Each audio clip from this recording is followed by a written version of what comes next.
अस्सलामुअलैकुम, welcome back to my channel. और आज जो मैं टॉपिक आपके लिए लेकर आई हूँ वो आजकल हर एज ग्रुप में बहुत ज़्यादा पाया जा रहा है। बच्चे हों या बूढ़े हों, सबको ही कॉन्स्टिपेशन का प्रॉब्लम है, यानी कब्ज़। इसके कुछ मेन रीज़न्स हैं जिनकी वजह से कॉन्स्टिपेशन आजकल बढ़ रही है।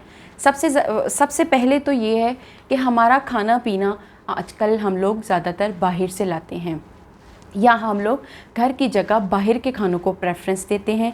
और जंक फूड, प्रोसेस फूड, उसके अलावा हम लोगों की जो डाइट में फ़ाइबर की क्वांटिटी है वो भी कम है। पानी भी हम अपनी डाइट में कम लेते हैं और अपनी बॉडी को डिहाइड्रेट रखते हैं, यानी कि प्रॉपरली हाइड्रेशन नहीं रखते अपनी बॉडी की, जिसकी वजह से हमारा फूड प्रॉपरली डाइजेस्ट नहीं होता। लास्ट जो रीज़न मैं आपके साथ शेयर करने लगी हूँ वो सबसे ज़्यादा जिसकी वजह से कॉन्स्टिपेशन लेवल बढ़ रहा है वो ये है कि हमारा एक्टिविटी लेवल बहुत कम है। एक्टिविटी लेवल कम होने की वजह से हमारा जो डाइजेशन सिस्टम है वो बहुत ज़्यादा स्लो डाउन हो जाता है, जिसकी वजह से कॉन्स्टिपेशन के चांसेस ज़्यादा होते हैं।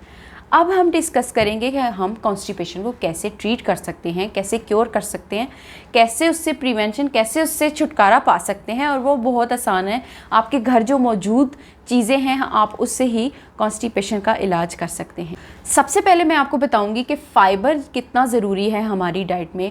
हम लोग फ़ाइबर को बिल्कुल निगलेक्ट कर देते हैं, बिल्कुल हटा के साइड पे कर देते हैं। हर चीज़ आटा यूज़ कर रहे हैं तो वो वाइट यूज़ कर रहे हैं, अब हम ब्रेड यूज़ कर रहे हैं तो वो वाइट, उसमें से सारा फ़ाइबर निकाल लिया जाता है जो कि हमारे लिए बहुत ज़रूरी होता है, जो कि हमारी कॉन्स्टिपेशन की मेन वजह है। तो फ़ाइबर का बहुत ख्याल रखें।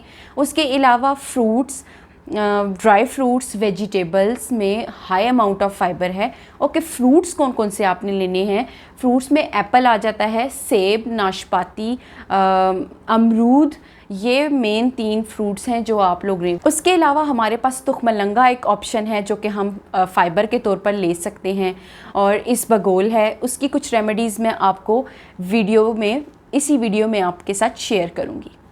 न्यूट्रास्यूटिकल की तरफ जाएं तो हमारे पास इंजीर है। इंजीर आप 1 से 2 इंजीर रात को भिगो के रखें पानी में और सुबह उनको खा लें। साथ वो जो उसका पानी होगा वो भी आप ले लेंगे तो वो भी कॉन्स्टिपेशन को ट्रीट करने में काफ़ी हेल्प करेगा। प्रोबायोटिक्स, हमारे गट में 2 किस्म के बायोटिक्स होते हैं, यानी कि बैक्टीरियाज।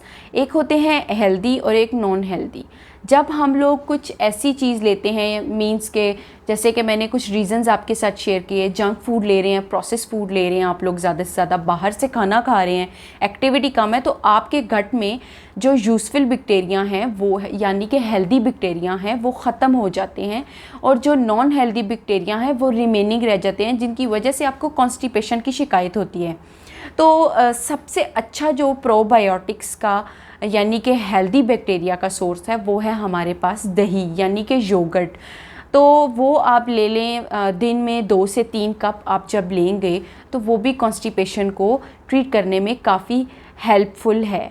आप कुछ ऑयल्स की बात करते हैं तो हमारे पास 3 किस्म के ऑयल हैं जो आपको कॉन्स्टिपेशन क्योर करने में काफ़ी हेल्प करेंगे। Almond oil, castor oil, olive oil. और अगर आप सीड्स लेना चाहते हैं तो फ्लैक्स सीड्स बेस्ट हैं कॉन्स्टिपेशन को ट्रीट करने के लिए। आप जस्ट उसको पाउडर फॉर्म में कन्वर्ट करें और उसको पर डे 3 टीस्पून्स आप ले सकते हैं। उससे काफ़ी इफ़ेक्टिव है ये रेमेडी और आपकी कॉन्स्टिपेशन उससे ट्रीट हो जाएगी, क्योर हो जाएगी, अगर आप डेली बेसिस पे भी इसको रखना चाहते हैं। लेकिन जब आप फ्लैक्स सीड्स ले रहे हैं तो उसके साथ आपको पानी ज़्यादा पीना है, आपने अपनी बॉडी को हाइड्रेट रखना है, क्योंकि इसमें हाई अमाउंट ऑफ एनर्जी होती है। इंजीर का भी यही है कि अगर आप वो भी ले रहे हैं तो आप उसके साथ पानी बहुत ज़्यादा लेना पड़ेगा।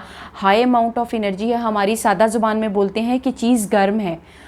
चीज़ गर्म क्यों होती है? चीज़ गर्म इसका मतलब ये होता है कि उसके अंदर हाई अमाउंट ऑफ एनर्जी पाई जाती है, जिसकी वजह से वो आपकी बॉडी को ज़्यादा जल्दी वार्म अप कर देता है। आपकी बॉडी में फिर डिफरेंट आपको पिंपल्स का इशू हो जाता है, स्किन एलर्जीज़ हो जाती हैं, तो ये गर्माइश हो जाती है बॉडी में, यानी कि आपकी बॉडी में एनर्जी कंटेंट ज़्यादा बढ़ जाता है। तो इसकी वजह से आपको ज़्यादा से ज़्यादा पानी पीना है, वाटर इनटेक बहुत ज़रूरी है ताकि आपकी वो जो एनर्जी है वो साथ साथ रिलीज़ होती जाए और साथ साथ आपका कॉन्स्टिपेशन का जो प्रॉब्लम है वो भी सॉल्व होता जाए। एट द एंड मैं आपके साथ शेयर करूँगी एक सिंपल सा डिटॉक्स, ईज़िली अवेलेबल जो आपके घर में चीज़ें हैं उससे आप ये बना सकते हैं, डेली बेसिस पे बना सकते हैं। और ये 2 चीज़ों पे बनेगा, ये या फिर गर्म पानी में बन जाएगा ल्यूक वार्म वाटर में, या फिर आप इसको बना सकते हैं अपने दूध में भी ये बन सकता है। जो लोग दूध पी सकते हैं, ये तो बहुत अच्छी बात है कि अगर वो दूध पीते हैं तो उनको और ज़्यादा ग़िज़ाइयत भी मिल रही है और उनका ट्रीटमेंट भी हो रहा है। लेकिन अगर दूध नहीं पी सकते तो it's not a big deal, आप पानी के साथ भी बना सकते हैं।